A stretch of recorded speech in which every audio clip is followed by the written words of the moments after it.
Well, good afternoon, everyone. Welcome to our very first Ask the OAS. And these weekly sessions are here to not only guide individuals, whether it's students or parents or educators, through the process of creating and completing one of the Ohio Academy of Science projects, but we're also here to answer questions as well. So always at the beginning, we'll just have a little bit of information about best practices and how to utilize the platforms for this particular topic. This week, our first discussion topic is how to choose a topic and developing a good question or identifying a good problem to investigate. So this is the beginning. This is probably the hardest part of the entire process, literally, is coming up with an idea of what to solve and what to investigate. So the first thing that you have to do is pick a topic. And there are many available topics out there. Definitely think about a topic that interests you. So if you are interested in gaming, look at something with games. If you are interested in music, look at something within the music realm. If you're interested in theater, look at something within the theater realm. And so there's all kinds of opportunities for different topics. One of the places that I actually like to go is, am I still sharing my screen? Yes. Okay, good. One of the places that I actually like to go is to the ISEF categories. And I know oftentimes we think, oh no, ISEF forms, oh, so scary. But there's a lot of great information at the Society for Sciences website. And so one of the great things that you can look at is all of these categories and subcategories that are available. So let's say you're interested in animal science and you click on animal science. It talks about all the different aspects of animal science and then some subcategories. And what I love about this is it breaks it down a little bit. So for example, animal behavior is the study of animal activities, which could include investigating animal interactions between the same kind of animal or different kinds of animals. And maybe within these descriptions, it might give you an idea of something that you are interested in testing or researching more in depth. And so again, a great place to go for some inspiration might be these subcategories within ISEF.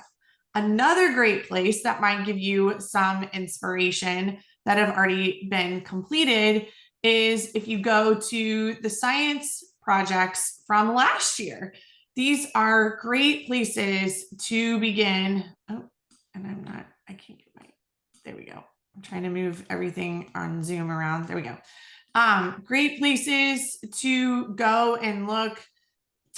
And right now, oh, there it is. My internet is slow. I apologize. I'm faster than my internet. And so, but these are great places to go to maybe get some inspiration for last year. And these can actually be also viewed by topic. So again, if you're interested in animal science, you could click on the animal science icon and it would pull up all of the projects that were submitted across the state of Ohio. And so maybe there's something in here that an idea that might jump out at you or something that maybe you want to take it in a different direction. And so just some great opportunities for inspiration, because again, choosing the topic is oftentimes the very hardest part of the entire process. After you do choose your topic, and that could take a while to narrow it down and look at all of the opportunities of choosing that topic, then your next part is thinking about your question that you actually want to solve.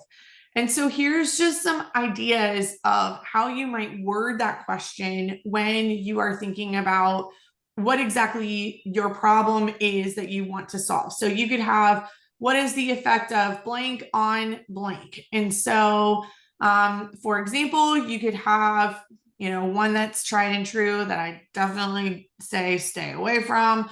But what is the effect of soda pop on plant growth, right? So that one's been done 8 million quadrillion trillion times. And I don't even know if that's a number, but that's how many times it's been done across the United States, probably across the world. So stay away from that. But that's an example of that. So what is the effect of whatever this manipulative, that variable is, and then what is the outcome going to be? And then you could also have how does, and I'm just going to flip it around, adding 2 liters of soda pop to growing plants affect overall plant growth. So again, another opportunity for you to look at that effect of something that you're manipulating.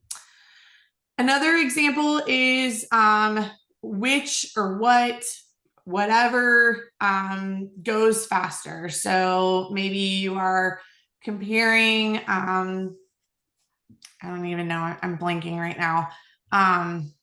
Who's got an example? So you could compare which car goes faster, something along those lines. And so that would be more of a comparison problem that you wanted to solve. And then the last one is more of an engineering design question. How could I make this, whatever it is, faster, stronger, more degradable in the environment, all of those types of things.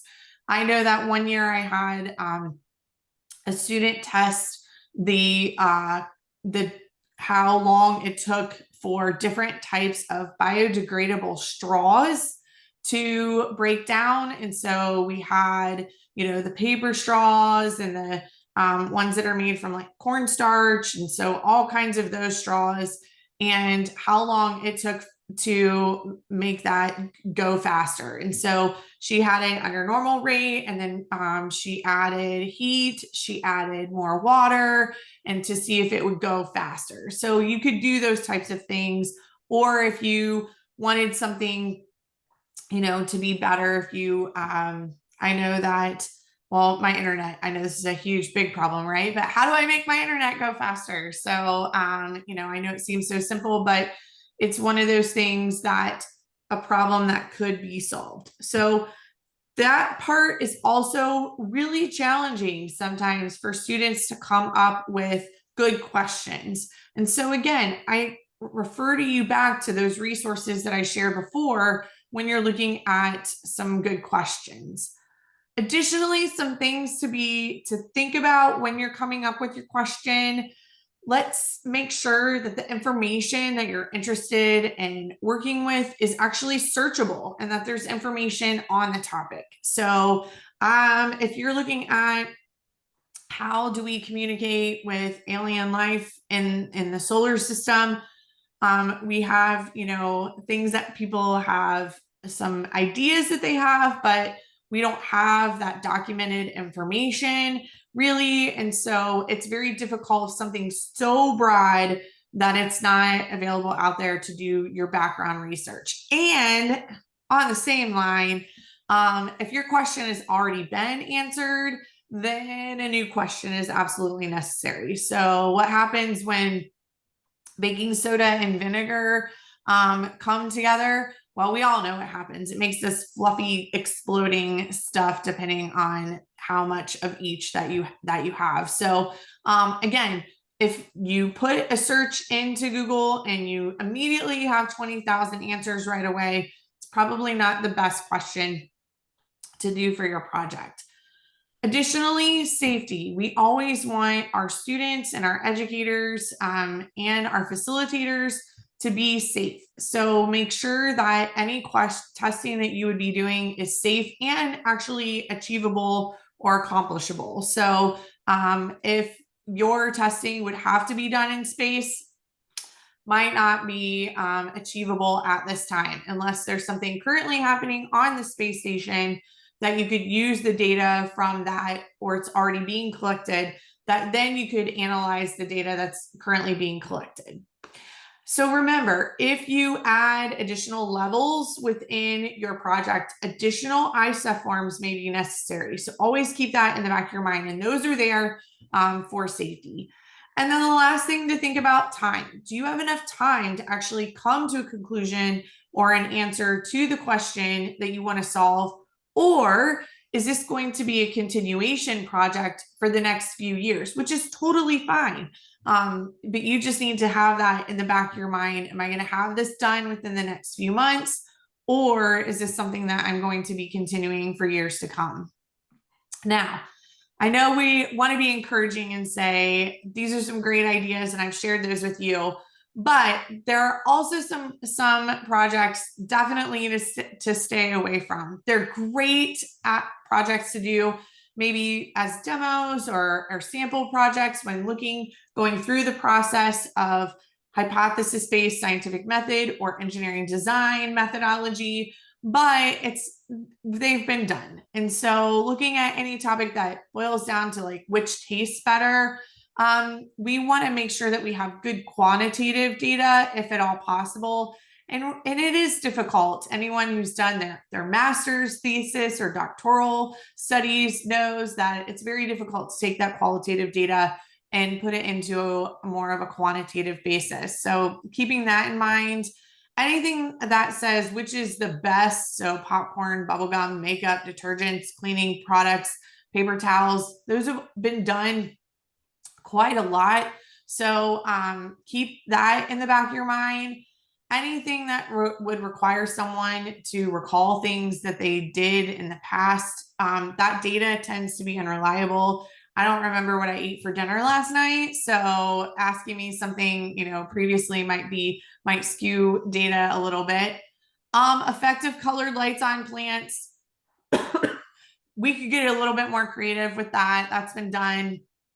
Also, again, I said that soda pop, I don't know why we would I don't know why we would want to put soda pop or any other liquid product on plant and then test its growth, but it's done many, many times each year. Stay away from that one. Music or talking on plants, it's very difficult to measure, to have the controls there that are necessary. Effect of running music, video games, or anything on blood pressure. Effect of color. So this one is a huge one, where you have to maybe take a test and remember words or something like that, depending on the colors or whatnot. Those have all been done. Any topic that requires measurements, that would be, again, difficult to get. Anything that would be explosive or expensive or illegal materials, let's stay away from that. And then anything that would involve drugging or causing pain or injury to a living thing, let's stay away from that too. So what kinds of questions do you, before we get there, sorry, one last thing I do want to show, and that's why I pulled it up to begin with. Maybe there it is. Okay, so I do want to make sure that I show project board and where now I have a tickle, and where this would be on the template.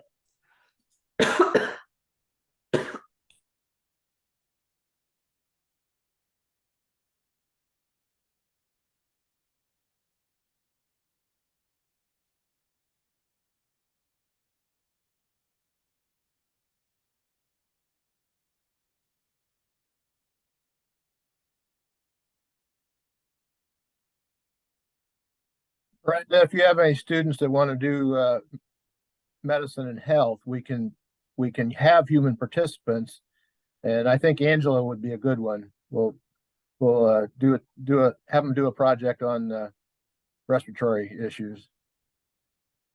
Seriously, that would be amazing. I can't film a video lately without having a coughing fit. I have had this for over a month now, and it just won't go away. So I do want to show the template just to make sure that everyone is on the same page. I'm just going to utilize this young man's. And so the templates are new this year for those that might not know, but this is the makerspace template, and that's what we want all of this to do, is to lead to that making of the project. And so this is the place where students can add information. And so he already has his research plan in here. And so this is where they can add things to it if he wanted. So he added his plan.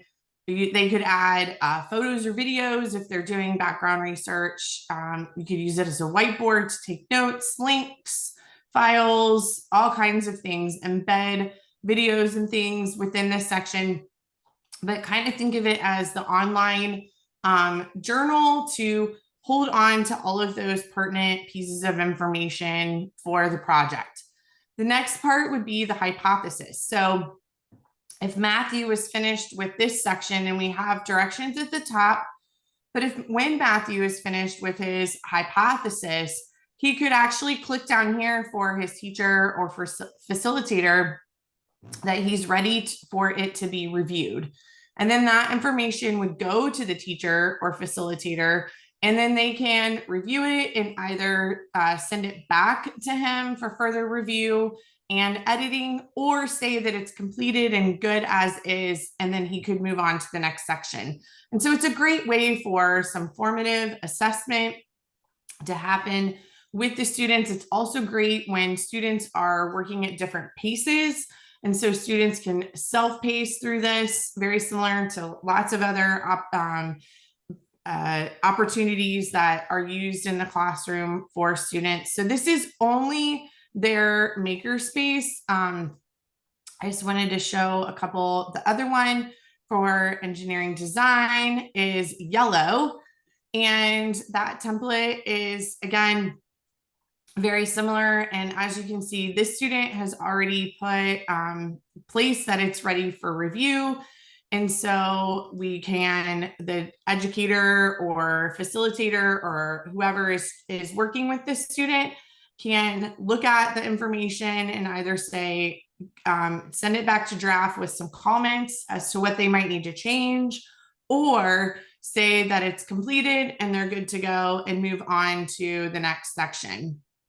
And so again, this is all the makerspace and for right now for students. And so we're focusing on, this beginning section. So for students working through the process. Before December 15th, we ask that students are registered. And so either have activated or reactivated their account in Project Board. And it's really easy to do back at the main page of projectboard.world/OAS. Click on Student Portal. There's lots of directions that are not only available here within this help section, but also available on our YouTube channel as videos. But if you click on the help section and all about registration, you can see new student registration, existing student registration, new teacher registration, existing teacher registration. And if you click on that, it takes you right through the process, step by step, of what you need to do to help you through whatever that might be. And then there's all kinds of things. And if all else fails, if you are really stuck, you can send a message directly to Project Board and they will get back to you. So now I will open it up for questions. Anybody has any?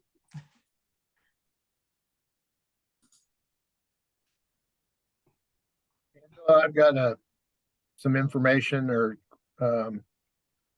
something for Brenda, if that's okay. Sure. It's not today's topic, but that's okay. So Brenda, in in your school, do you have much help from other teachers? Interdepartmental? Oh, you're muted. You're on mute. That's a great question. So in the past, the way it's been done is Margie had all of the kids complete a project, and she spent a lot of time in her class helping them come up with a testable question, writing a hypothesis, getting registered, getting all their materials online. She had quite a bit of help in the past from the English language arts teachers with some of the more heavy duty like writing aspects. As far as this year goes, we're still trying to figure out who is going to be responsible for what in terms of, we want it to be a cross-curricular type of thing, but we haven't really fleshed out yet what is taking place where and who's responsible for what pieces. We're having a meeting tomorrow to kind of determine all of that. So that would certainly be ideal if you can get those folks on board. I met at a school this morning who for years has had a science teacher, primarily one, at a time, and they might do it several years and then someone else has to take it over. In the last couple of years, we've got no science teachers from that school. I tried to fill in last year, but it didn't go as well as I'd hoped because I'm not there. This morning, the person that put the meeting together this morning was their curriculum director, who was out sick, unfortunately, but everybody else showed up. So I had principal of the middle school. I had I had two English teachers, a math teacher, a STEM teacher, a instructional coach,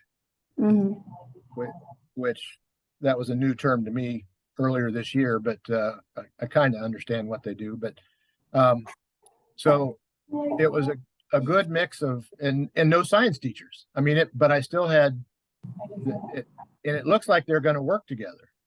So we talked about how to do that. So if you can, encourage and just give them little pieces to do, if, like the English teachers don't have to do any science research or work with the kids on that, but on their papers, they're doing that anyway, just because it's Shakespeare instead of Isaac Newton or something, So I think they're going to be helpful. And this particular school has FFA, so they've got an agri-science teacher. That person wasn't there, but I think they'll be involved. So just something to look at in your specific case might help. That's the other thing is historically all of the 8th graders have had the same science teacher, and it's been Margie forever. And this year there are 3 different science teachers upstairs.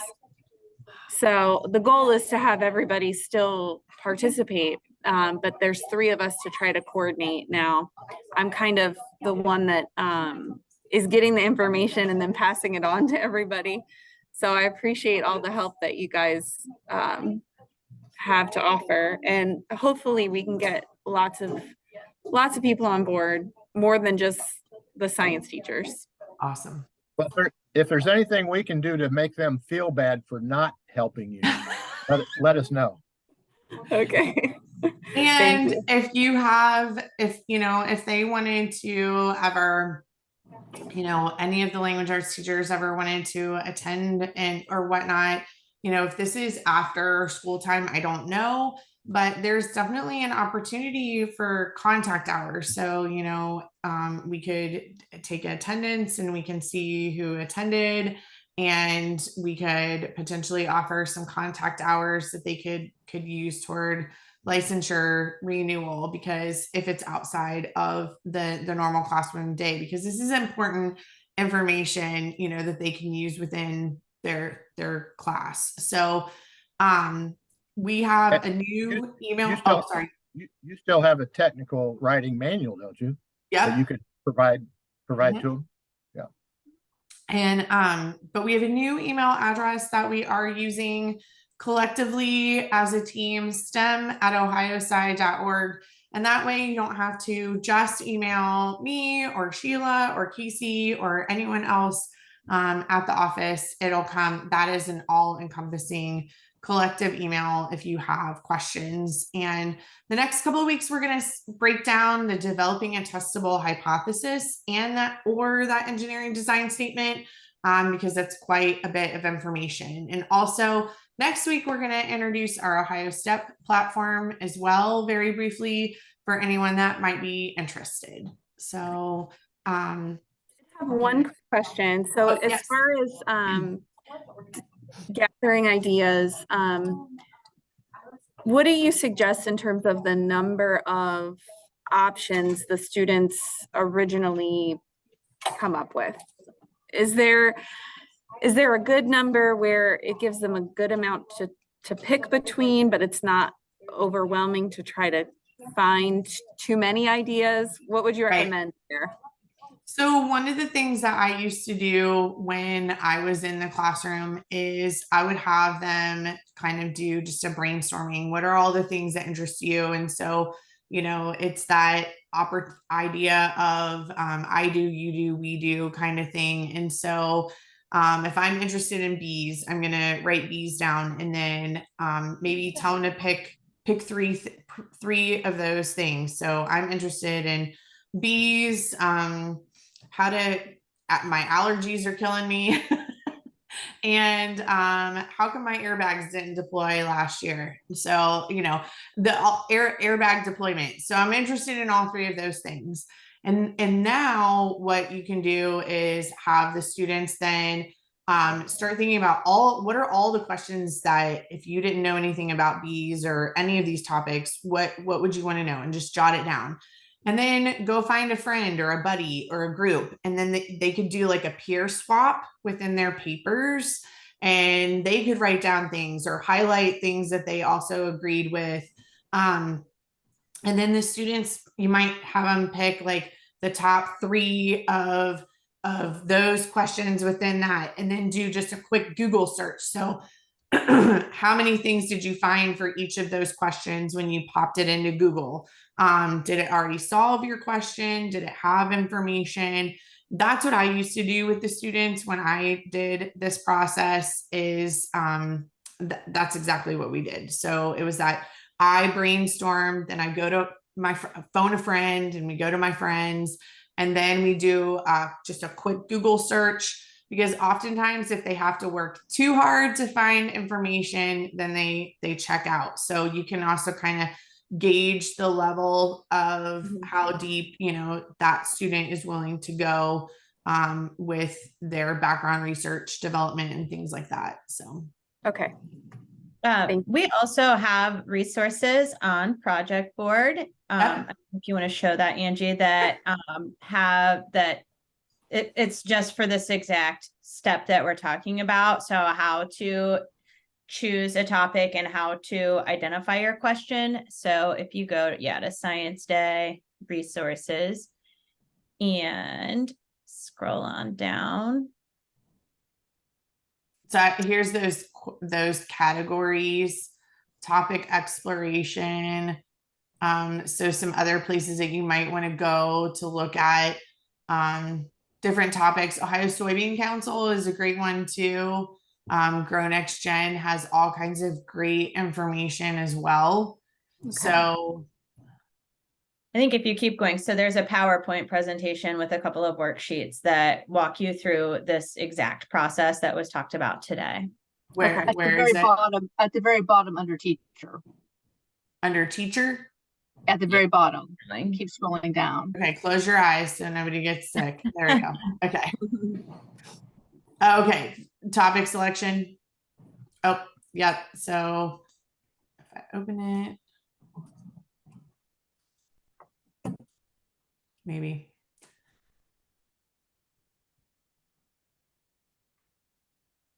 And so these are all editable. They'll open up in PowerPoint. So if you want to add or change or whatever, you can do that. There it is. So these are what interests you, different examples, like I just showed, brainstorming. So all kinds of ideas.